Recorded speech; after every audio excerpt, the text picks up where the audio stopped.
চট্টগ্রামের জলাবদ্ধতা নিরসনে গত ৩ দশকে ৫ জন মেয়র ও সিডিএ চেয়ারম্যান এসেছেন, প্রতিশ্রুতি দিয়েছেন আর রাষ্ট্রীয় কোষাগার থেকে খরচ করেছেন হাজার হাজার কোটি টাকা।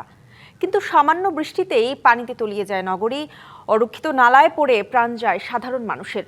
নগর পরিকল্পনাবিদরা বলছেন, প্রকল্পে ত্রুটি থাকায় সহজেই মিলবে না সুফল, আর সিডিএর ব্যর্থতাকে দুষছেন মেয়র।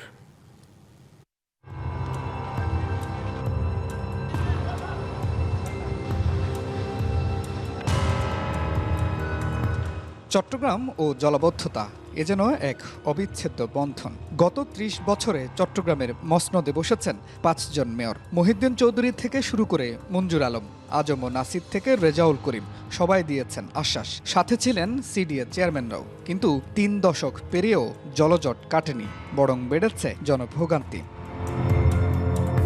জলাবদ্ধতা নিরসনে ৪টি মেগা প্রকল্প চলছে, যার মোট বাজেট ১৪,৩৭০ কোটি টাকা। সিডিএর মেগা প্রকল্পের ব্যয় ৫,৬১৬ কোটি থেকে বেড়ে দাঁড়িয়েছে ৮,৬২৬ কোটিতে। ৭২ ঘন্টা ময়েশ্চার লক সমৃদ্ধ লিলি বডি ওয়াশ, শিয়া বাটারের গুডনেস স্কিন রিপেয়ার করে রাখে সফট ও গ্লোয়িং। অন্যদিকে ২০১১ সালের ৩২৬ কোটির বারুইপাড়া খাল প্রকল্প এখন ১,৩৬২ কোটি টাকার বোঝা।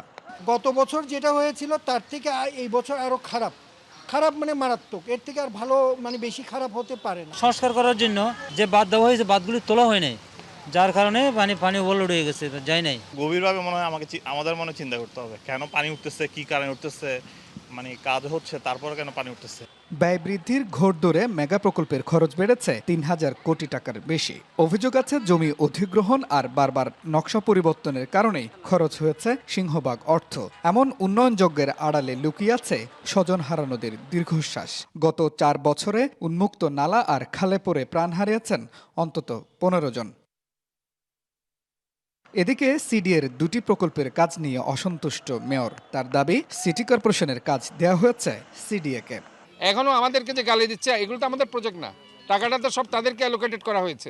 আপনারা জানেন যে মেয়রকে পছন্দ করেনি, উনি সিডিএ চেয়ারম্যানকে জোর করে এই প্রজেক্টটা দিয়েছে। মেয়ের শেষের দিকে অথবা জুনের প্রথম থেকে নভেম্বর পর্যন্ত ৬ মাস আমরা ইনশাল্লাহ সেখানে কামিয়াব লাভ করতে পারবো। জনগণের ট্যাক্সের অর্থ কি তবে জলেই গেল?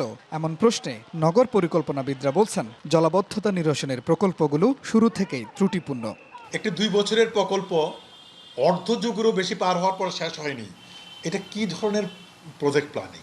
কোনো ফিজিবিলিটি স্টাডি ছাড়া, মানে বানোয়াট ফিজিবিলিটি স্টাডি দিয়ে ঢাকার একটি কনসাল্টিং ফার্মে বসে যেনতনভাবে এই প্রকল্পটি ডিপিপি তৈরি করে একনেকে পাঠিয়ে এটা অনুমোদন করে নেওয়া হয়েছে, যার কারণে শুরু থেকেই এটি ত্রুটিপূর্ণ ছিল। সম্প্রতি 2 দিনের বৃষ্টিতে বর্ষার আগেই ডুবেছে নগরের বেশ কয়েকটি এলাকা। যদিও বিগত সময়ের চেয়ে পরিস্থিতি উন্নতির দাবি প্রকল্প বাস্তবায়নকারী সংস্থা সিডিএ চেয়ারম্যানের। গত সরকারের আমলে আবার সিডিএ নিয়ে আসছিল কাজটা এক্সিকিউট করার জন্য। সিডিএ যে কাজ খারাপ হচ্ছে সেটা না, সিডিএ তো সেনাবাহিনী বিরুদ্ধে কাজটা প্ল্যান মতোই হচ্ছে। এই বছর আপনারা গত বছর যা পাচ্ছেন তার থেকে অনেক বেটার অবস্থা পাবেন। বছর যায়, মেয়াদ বাড়ে প্রকল্পে, সেই সাথে দীর্ঘ হয় খরচের খতিয়ান। বন্দরনগরীর বাসিন্দাদের প্রশ্ন, আর কত টাকা ঢাললে রাজপথের পানি নামবে, আর কত প্রাণ গেলে নিরাপদ হবে শহর? Mujibul Haque, DBC news, Chittagong.